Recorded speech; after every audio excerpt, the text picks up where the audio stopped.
I wanted to record this while this still was fresher or something. So I came to Korea, I think it's last Tuesday. Today is February 3rd, 2013. You can do the math when I got here. But uh, when I first got here, I thought it was pretty cool. I mean, Korea, my mom would be paying for a gym, or I'd be working so I could pay for my own gym or whatever for stuff, right? And I'd be living here. It's pretty cool, right? But when you get into it, when I got into it, it's like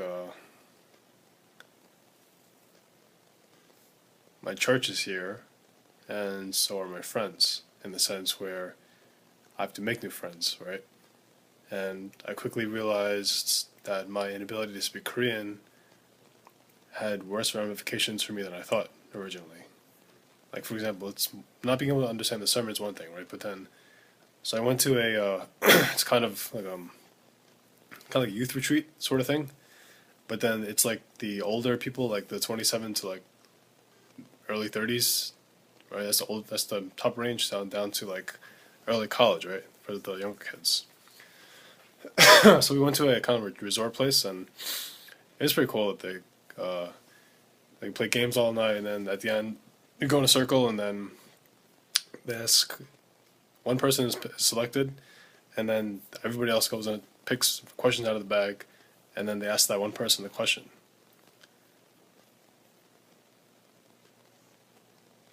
And then so that, like, it's kind of like a way to get to know the person, right? Which is pretty cool. And then after each person went, at the end of it, you would ask them like what prayer request did they have. So, I mean, it was good. Like, I was part of it and stuff, and this kind of thing. But obviously, I can't relate. I can't talk to them, right? So there's a kind of a disconnect between how much I can actually connect with them, because I can't understand what they're saying most of it, and why then would I feel connected to the person, right? So there's a part of me where I'm not really part of the group, but I am, right? So it's like, what am I doing here, right? And then when they're sharing their heart and stuff, and what they like to do and just who they are, I can't understand that, so I can't even connect with them then. It's like, and then when I want to share what like my heart or what I like to do, or just part of myself, I can't do that to them either because they can't understand English, right? So it's kind of frustrating. And then and today they have like I guess every week from now they have 3 p.m. is like their young adult service, right? Which is good. That's what they should do, or right? That's a good way to connect with the young people, this kind of thing. Um, but during the service, like we were sharing of this is when I had a kind of epiphany or something. I don't know, whatever. It's like good stuff, like the culmination of thoughts since yesterday, the retreat and whatever thing. So we were sharing. Oh, what did you like about the the retreat yesterday on Saturday, the the young adult resort thing? And everybody shared, and um, Boa, or she asked the question in English because I couldn't understand it. So I answered in English, and then she asked me, "Is it good?" I said, "Sure," right? Because it'll be too hard for her to have to explain it and blah blah blah and stuff. So she said to me in Korean, "You study Korean, I'll study English, right?" Yeah, and Kang 목사님,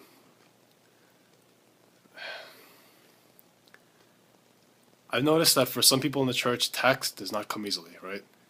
Or at least that's what it would seem like.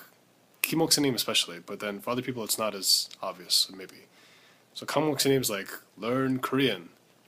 When he said that, I was like, my initial reaction is like, dude, like you don't know how hard it is since my lifestyle, like since I was a kid, right, to not have to learn because it's just having fun or just mom was there, and then now like I had no need to learn Korean, right? But now when I'm older, like I have to learn now. It sounds like Korean, but I have to, right? This kind of thing. But for him to say like, to tell me to learn Korean as if it's like, oh, well, wash your clothes, like clean your room. It's like it's not that easy to do. I mean, right? But then after I had my little pity party for those like 2 seconds when after he said that, I was thinking like maybe since I've come to Korea, I have a right or whatever to be bitter, right, and to resent having to resent, it's like kind of being limited in options to have to, in a sense, learn Korean, right? That I can't be comfortable just only speaking English. Why? Because who am I going to speak English to? My mom? And who else? Right? So yeah, I could like just be bitter and just hate that fact that I left my life in New York and come to Korea for 11 months, right? Or I could just learn to adapt, right? Like right now, learning Korean is not. It's a lot of vocabulary, and since like I kind of have somewhat of an understanding of the suffixes and the kind of grammar stuff, like the rules. I kind of do that stuff, and it's just stringing together words that's a little bit harder or something, right? But having to learn a whole new language just because I'm here for 11 months at least, it's just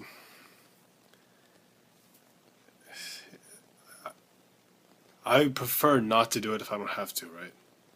But like this is my community and this is my church. Oh, right.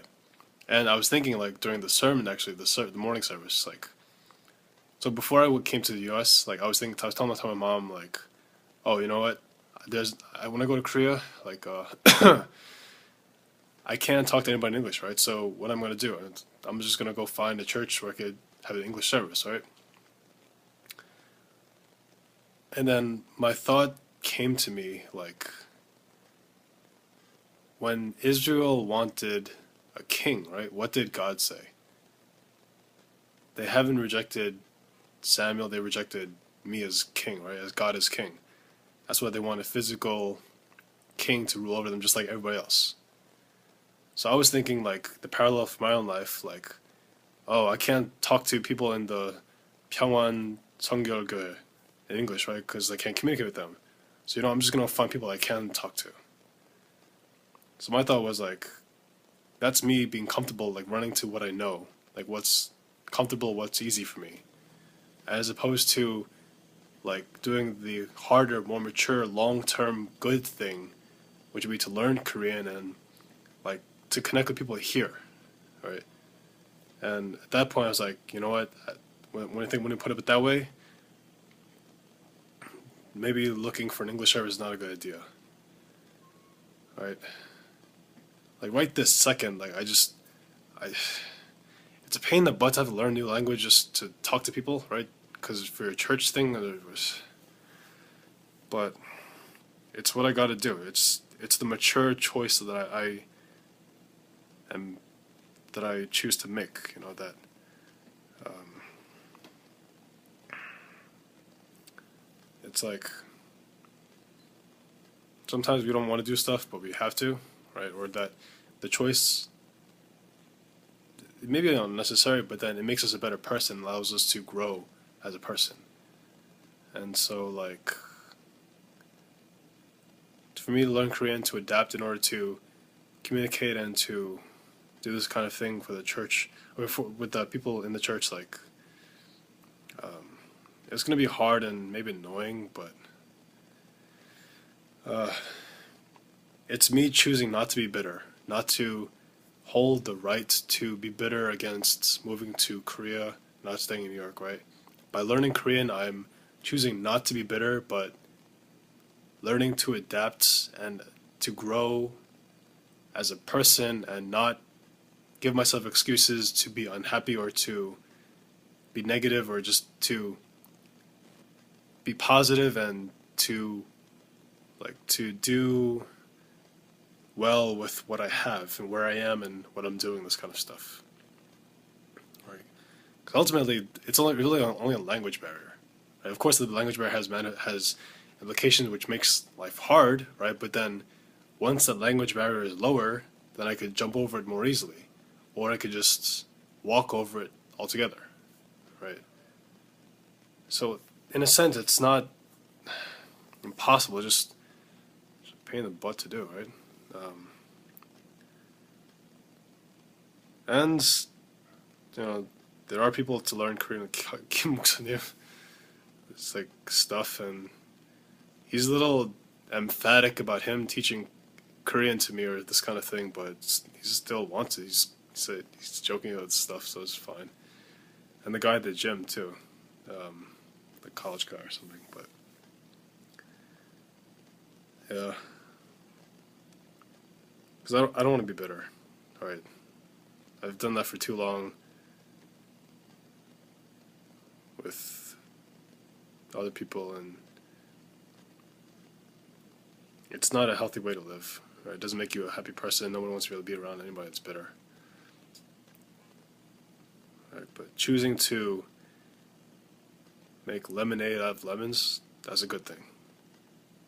And if you want to throw some sugar in too, but I think, yeah, sugar is pretty good too. Um, so yeah, those are my thoughts on today. And